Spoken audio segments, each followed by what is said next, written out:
All right, welcome back to class, guys. We want to talk a little bit in the second part of this module about exposure therapies. Again, we are talking about the application of behavior theory, the core concept of behavior theory, out there in the world around us. We just spent a little time in the previous video talking about relaxation training and how that is a really, really simple example of how we see behavior theory applications at play in the world around us, especially as clinicians. So there's all kinds of ways we can see relaxation training.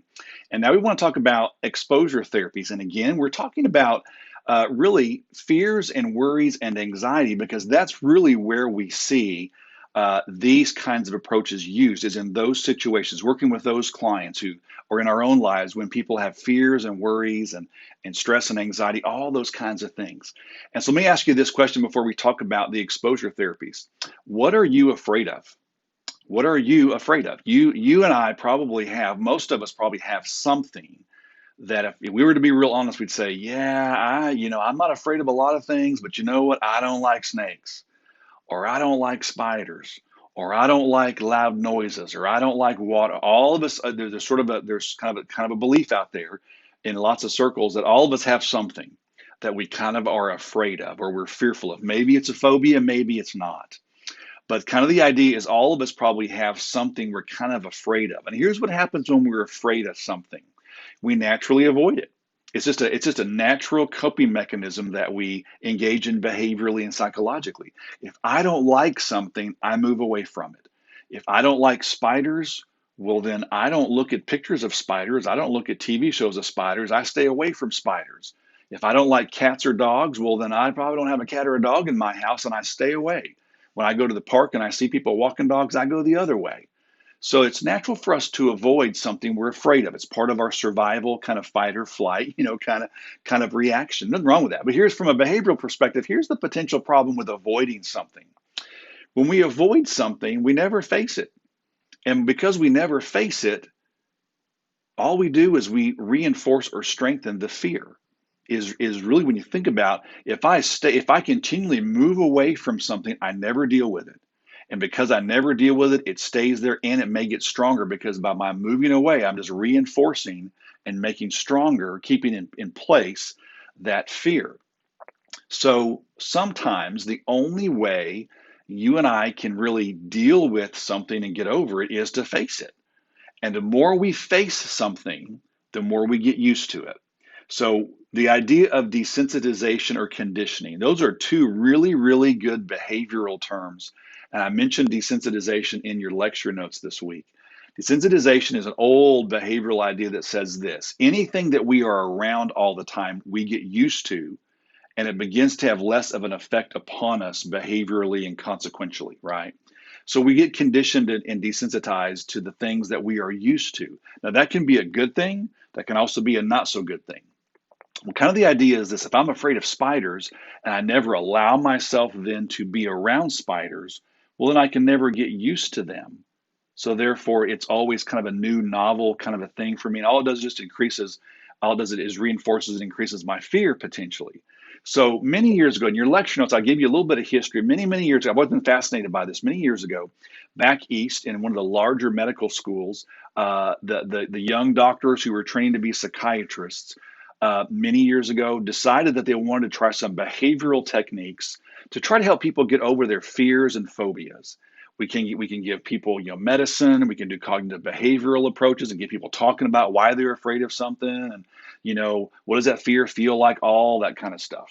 And what they did was they put out an ad in the community newspaper and on the campus that they were looking for people who had what we would call social anxiety or social phobia. And they gathered a bunch of different people, men and women, who kind of had what we would call social anxiety disorder. And they asked them to participate in a research study. These people agreed. I'm not sure. I don't remember how many of them there were.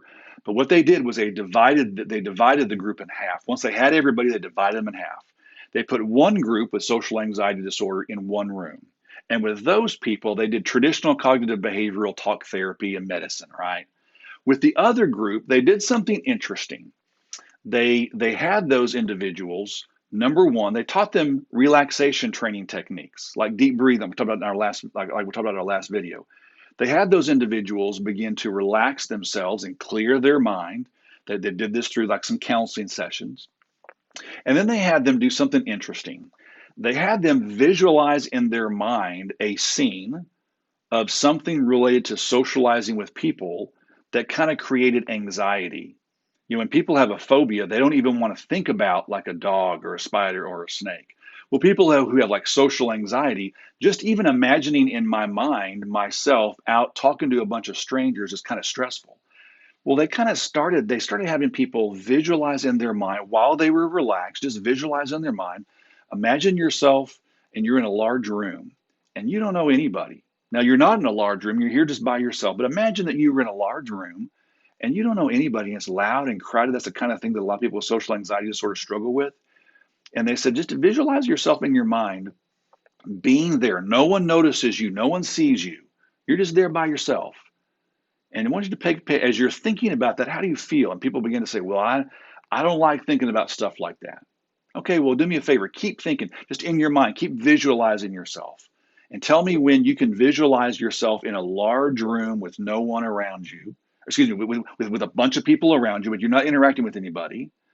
And tell me when you can visualize yourself and you're comfortable. And that may take a while. So they would just visualize over and over. They're visualizing in their mind these different scenes in their mind that usually are things that make them afraid. In this case, it's social interaction. Well, over time, people eventually said, okay, I can visualize that. Okay. They'd say, okay, let's do this. In your mind, I want you to visualize yourself next. Let's sort of shift the scene. I want you to visualize yourself. Now you're talking to people. At first, you weren't talking to anybody. But now you're taking like the next step. Now you're in a room, visualize yourself, close your eyes and visualize yourself in your mind interacting with people. You don't know these people and you're asking them questions. They're asking you questions. Just make it up in your mind. And then how do you think you would respond if that was you in the real world? And the clients would say, well, it would make me really, really, really nervous. Okay, well, you're not having to do it yet, just visualize. So they would have them visualize the scene of me interacting with someone. And once I could kind of do that, they said, well, why don't you visualize yourself? Now you're in front of these people and you're talking. There's like 100 people around and they're all looking at you and you're thanking them for coming to this big party or something like that. Well, that would be something that would be really, really stressful, real stress producing for someone with social anxiety disorder. And they had them begin to visualize these scenes in their mind over and over and over again. They're not doing it. They're just visualizing themselves, cognitively doing it. And they did that for several weeks, just this visualization, almost like guided imagery kind of a process. And what they found was at the end of like 5 or 6 weeks, they compared the two groups. The group that got traditional, cognitive behavior therapy, they had them rate kind of how they felt they were doing on their social anxiety disorder. They had the group who did the visualization, like the guided imagery. They had them rate. How confident are you feeling now? Are you feeling any different? And what they found was the people who had done the imagery were reporting less anxiety and better sleep. And they were reporting more confidence in situations where they were around people because of this visualization kind of thing. So what they did was what was called systematic desensitization. Systematic desensitization is where you have a person, number one, relax themselves, and then you have them visualize in their mind gradually using what is called shaping. Remember shaping from last week is where we take a larger behavioral goal, we break it down into baby steps. We start really, really simple. We master step one, then we go to step two. And then we go to step three. And with each successive approximation or with each successive step, we're getting closer and closer and closer to our larger behavioral goal. And so that's where the word desensitization comes in with systematic desensitization, is because visually what you're doing is that you're starting really simple. You're having someone visualize in their mind a really simple scene that for them doesn't produce a lot of anxiety. Once they can master that, you have them kind of up the ante, so to speak. You have them visualize another scene that's a little bit more stress producing. And you just have them do that over and over again in their mind. They're just replaying it over and over again in their mind. They're visualizing it over and over again in their mind. You have them do that for a while, however long it takes, until they can they've kind of mastered that without being kind of anxious.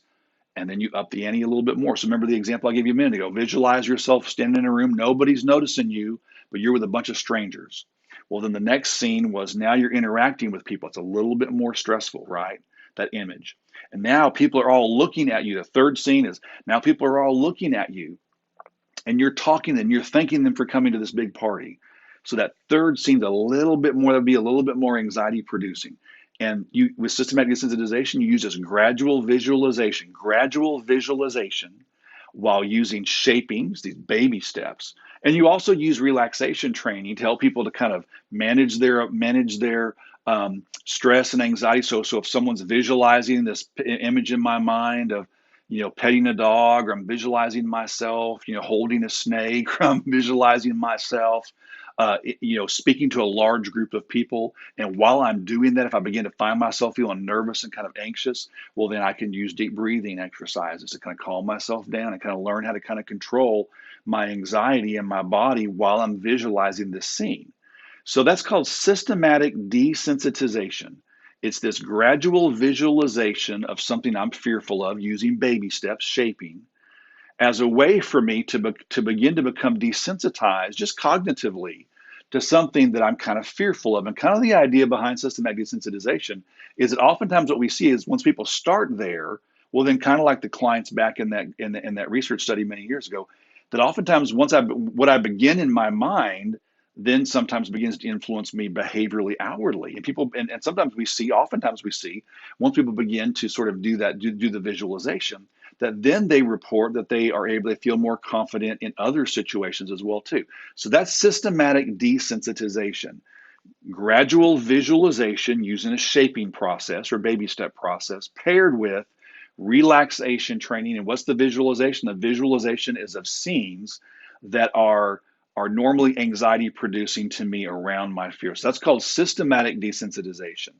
Its cousin is called in vivo desensitization. And I give you some information in your lecture notes about in vivo. That's the second. There's three I want to talk about: systematic desensitization, in vivo desensitization, and flooding. So we just talked about systematic desensitization.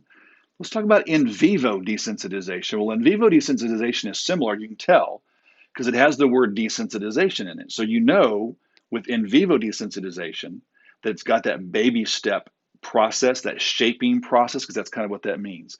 The word in vivo literally means in real life. It's a very, very logical next step after systematic desensitization. So here's what happened next back in that research study. After they had these clients in this one room doing systematic desensitization for like 6 or 8 weeks, all they had been doing like for 6 or 8 weeks was just sitting in a room, visualizing themselves, socially interacting with people. That's all they had done. Well, what's the logical next step? Well, the logical next step is, why don't we get these people out in the real world? And like, instead of just visualizing myself interacting, why don't we kind of encourage them to kind of get out in the real world and do some real world interacting, like in vivo, we call it in vivo. So what they did with these individuals is they said to these folks, how many of you would be willing to go over here to the cafe on campus where you don't know anybody, and we're going to go with you as counselors. We're going to go with you. Why don't we just kind of walk over there? And all we're going to do is we're going to walk over there, and we're going to go in, and we're going to order coffee. We're not going to interact with anybody. We're not going to draw attention to ourselves. We're going to get coffee. We're going to come back. So they did that. Real simple. For most of us, that would be really, really simple. They came back to the classroom of the counseling center. And then they kind of debriefed with people. So how did that go? And for a lot of people were like, well, that was okay. I mean, that was pretty easy because we weren't interacting with anybody. Okay, here's what we're going to do next week. We're going to walk over there, and each one of you we're going to ask you to pick a stranger and go up and ask him what time it is. One person. That's all you're going to do. Well, that's a little bit more anxiety producing for a lot of people. Now, that's simple for most of us. But someone with like severe social anxiety, they don't want to do that. So the next week they walked back over to the coffee shop, and each individual person had to ask one person, hey, would you mind telling me what time it is? Thanks. That was it. They came back. How was that? For most, they said, that wasn't too bad. Good. Okay, so here's what we're going to do. We're going to go back over there. We're going to walk back over there. And this time, we're going to ask each and every one of you, let's see what we can set, that they sort of thought about like a next logical step, a little baby step. So maybe what we're going to do is ask you to go over, and we're going to ask you to find a table where there's an empty seat, and we're going to ask you to sit down with a stranger and ask someone, do you mind if I sit here and drink my coffee for a minute or two? We're going to ask you to sit there and maybe try to start a conversation with a total stranger, a little baby step up, right? Well, so they did that. And once the clients could kind of master that so it started with visualization, systematic desensitization. It bled over into in vivo desensitization. And before long, within like 3 or 4 weeks, of using of transitioning from systematic to in vivo, the report, kind of the study was, they had numerous people with severe social anxiety doing things that they had never ever been able to do. And the way they did it was they did it from a very, very simple, basic baby step approach, teaching people relaxation. If someone went over and sat down at a table and tried to start a conversation with a person and really could not do it, that's okay. But they would just come back the next week and try it again. And they would say, you know what we're going to do? We're just going to practice this over and over. And what we're going to do every time we come back until you have mastered it and you can do it and you feel confident and competent, we're not going to worry about doing whatever's next. So we just do it over and over again. Just desensitization and conditioning, just getting used to it, getting used to it, getting used to it. Once someone kind of maybe had to do it 8 or 9 times. Once they kind of were competent in doing it, it's like, let's do something else. Let's find a total, kind of up the ante a little using shaping, right? So in vivo desensitization is gradual exposure to things that I'm fearful of in the real world. With systematic desensitization, key differentiation. With systematic desensitization is visualization only with systematic desensitization. With in vivo, it is in the real world. Gradual exposure in the real world, using again the same thing, baby steps. You don't go to step 2 till you've mastered step 1 using shaping. And so the idea of desensitization, the idea of gradually exposing myself first visually, systematic desensitization, and then in the real world, in vivo, as a way to face something that I'm fearful of. And we use that systematic desensitization and in vivo in all kinds of ways. I mentioned in the last video the idea of mindful meditation and guided imagery and grounding. In many, many ways, we work with people, especially people with post-traumatic stress. Therapists today often use guided imagery and grounding, the visualization of things, as a way to gradually get people more accustomed to thinking through and exposing themselves in their minds to something that they normally don't want to think about. That's called systematic desensitization. And oftentimes that leads to then gradual baby steps in the real world of things. I normally avoid the mall because it's so crowded. You know what?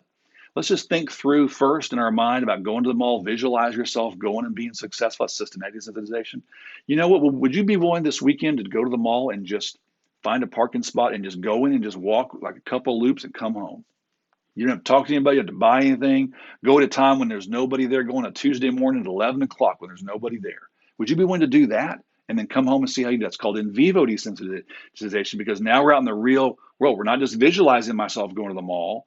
Now I'm actually going to the mall, right? And so that's called in vivo desensitization. So both of those desensitization approaches, systematic and in vivo, are really simple, gradual exposure approaches that we see. That are kind of based in behavior modification and behavior theory, because part of what we're doing is we're kind of plugging into this idea of conditioning and desensitization. So those two, be familiar with those two. Go look at your PowerPoint presentation. Go look at your lecture notes on both systematic desensitization and in vivo desensitization. The third one's called flooding. You say, well, what is flooding? Is that like jumping in a pool? Well, it can be jumping in a pool. Flooding is a term that we use that is a third. It really is not as much of an exposure. It kind of is exposure, but there's no gradual exposure. Flooding is where a client willingly, because they are prepared and willing to do it, especially because their fear and phobia may not be real strong, and maybe because they're real motivated, they flood themselves with anxiety in the moment as a way to as a way to face my fear, not gradually, but in 1 or 2 bigger steps.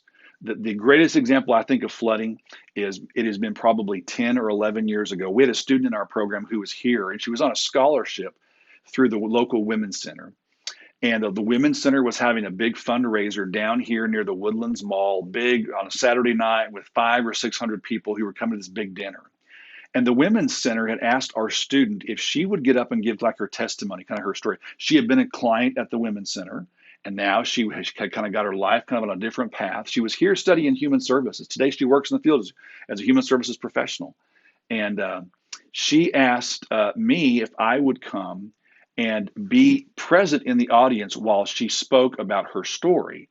And because she wanted to highlight how Lone Star College and human services had kind of helped her, I told her I'd be happy. So I went. Well, when I got there that night, I saw her in the lobby. She was white as a sheet. She was so terrified. She said, I didn't know there was going to be like a bunch of people here. She said, they told me it was going to be like a small group, like 600 people. She said, I don't do well in front of people. I'm kind of afraid of public speaking. And she said, I don't know why I said yes, you know. And she was terrified, but she couldn't. She was on the spot. She was going to be talking like in 30 minutes. And so I coached her a little bit, and I said, you know what, you're going to do awesome. And I said, you know what you're going to have to do? What? I said, get up there and do it. She's like, oh, I can't do it. I said, no. I said, no, you don't. I said, you know what? I said, the hardest part's going to be just getting up there. Once you start talking, I've done it 100 times. Once you start talking, you're going to be fine. So you know what you're just going to have to kind of push through that anxiety of getting up there. And so again, we didn't do any visualization. We didn't do any practice. No, it was like she had no option. So about 30 minutes, I went and sat in the back of the room. I could see her. She was so terrified. It came time for her to speak. She walked up there and she just kind of made herself. She just kind of pushed through. She got up there. Her voice was quivering. She looked totally pale. I was afraid she was going to pass out. She didn't, thankfully, right? And she got started and she did awesome. She talked for about 15 minutes. And once she got going, she did fine. And when it was over, they gave her a standing ovation, including me. She did awesome.